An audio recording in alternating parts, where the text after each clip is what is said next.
I keep seeing it get worse, guys, and I don't know how it's getting worse, but everything I see about Starfleet Academy is just red flag after red flag after red flag. Now, Paul Giamatti is talking about his character, and there's a lot to unpack here. So let's get into your Starfleet Academy news of the day as we talk about all things Star Trek.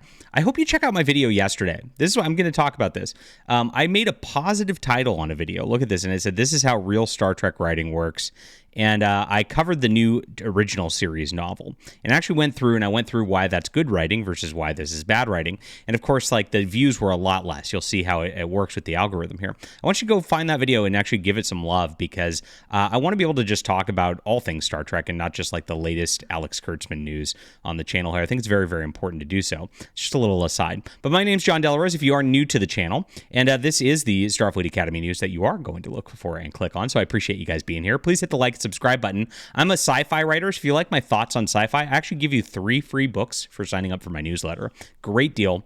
And I got some great comments. Somebody said they really enjoyed my rescue run in the comments. Thank you for reading. Really appreciate you being here. You get a fantasy novel, a sci-fi novel, and a graphic novel superhero story as well. I try to do a little something for everybody. It's like the opposite of Kurtzman, who is like trying to narrow micro focus on the modern demographic. Like, let's do Star Trek, but not Star Trek, just for the Office fans, right? It's like, oof. I try to do the opposite. I try to like broadly make something for everybody. This is why I'd be a good candidate to show run Star Trek. They'll never give it to me, but whatever, that's another thing. So please sign up here, guys. And I also have Amazon links if you want to support our channel. Check out the books that are for sale. I appreciate everybody who does so as well. So here's the news. Paul Giamatti, they're given interviews. None of these guys ever come to me for interviews. Why is this? Well, here's why. I'll tell you right now, because we're going to pick apart this interview and tell you why this is an awful villain. This is just a tragedy of a setup for a villain on every level. What a terrible thing right here that they're going to be doing. So a lot of this stuff got announced at this Brazilian Comic-Con this weekend, and Paul Giamatti made an appearance, talked about this, and this is what he talked about here, and this is red flags again. You're supposed to be having more fun playing a bad guy. That's what he says. They came to me, they said they really wanted to be over the top. Okay, over the top equals comedic, right?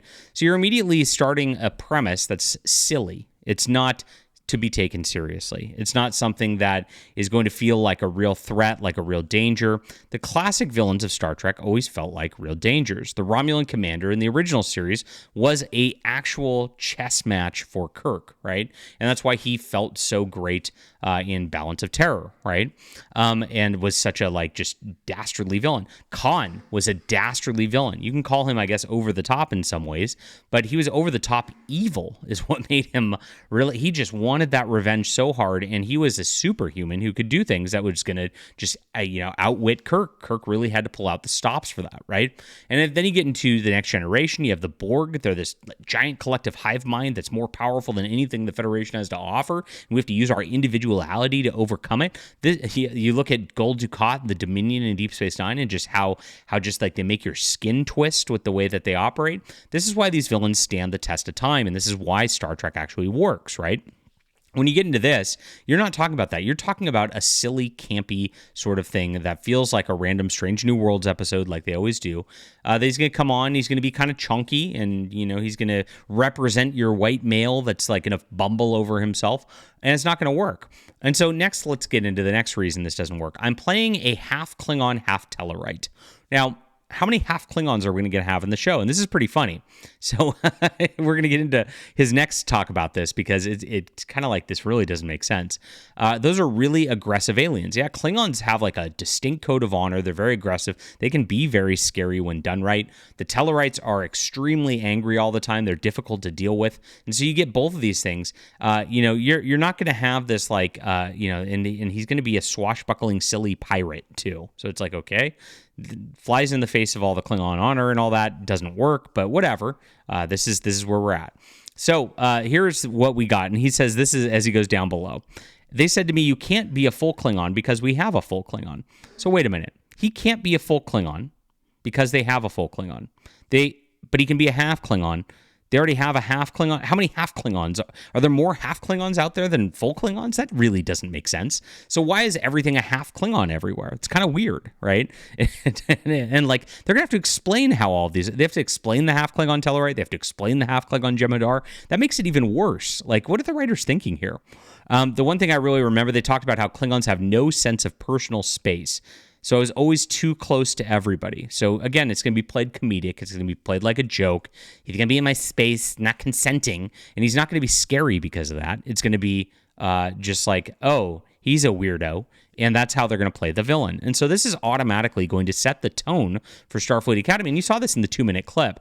They tried to set this tone of this giant, scary spaceship and the like, and then they just like kind of went silly with it on the bridge. And you had him saying his line like, "Payback's a bitch," and it's like, that was pretty modern and anachronistic and not really feeling like it's appropriate for the setting. So they're not taking Star Trek seriously again. And this is the problem with Strange New Worlds, is it's not taking Star Trek seriously. It watches like a parody of Star Trek, kind of like Lower Decks was a parody of Star Trek.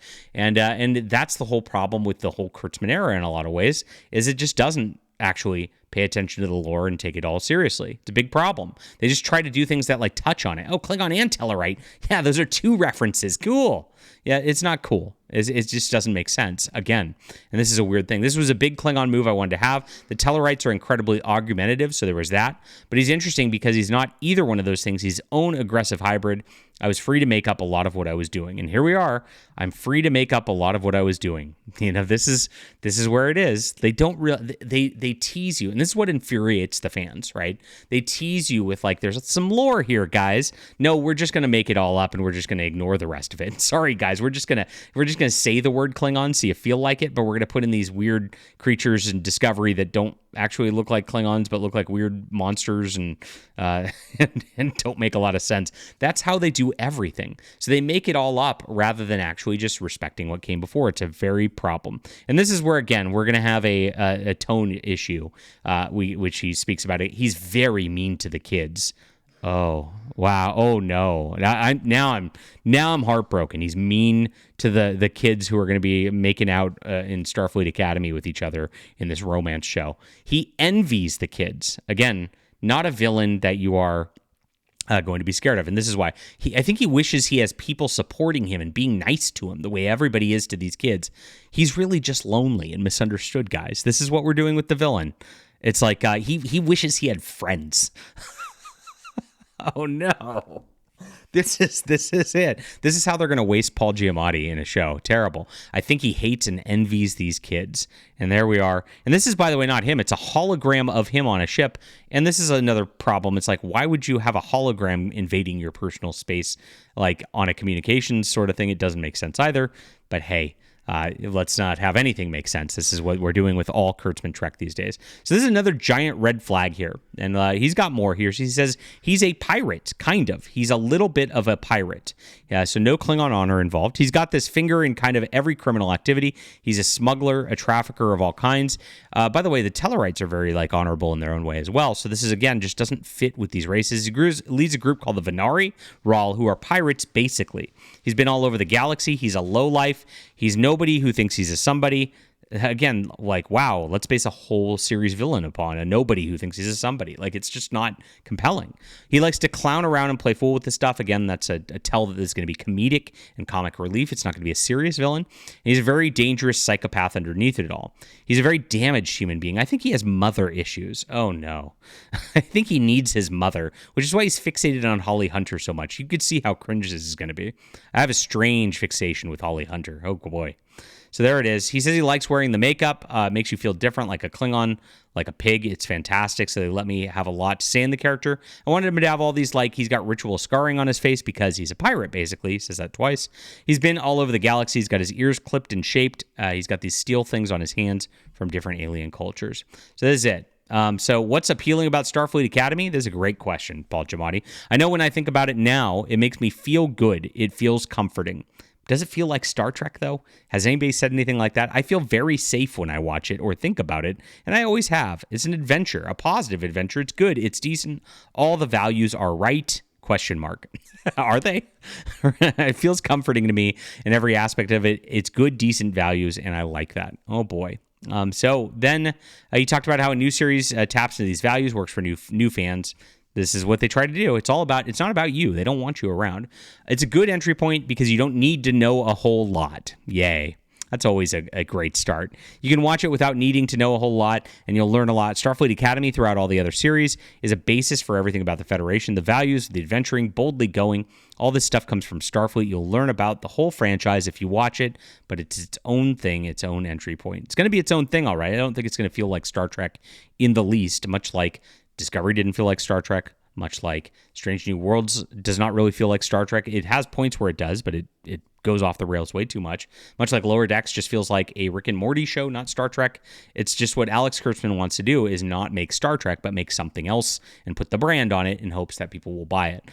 Not a good sign. This is a scary interview again, and it just leads to the same conclusion that this is going to be a train wreck. Leave a comment down below with what you think about this. Please hit the like and subscribe button. Sign up for my newsletter in the description below if you like my thoughts on science fiction. I think you'll enjoy this. We'll be back soon.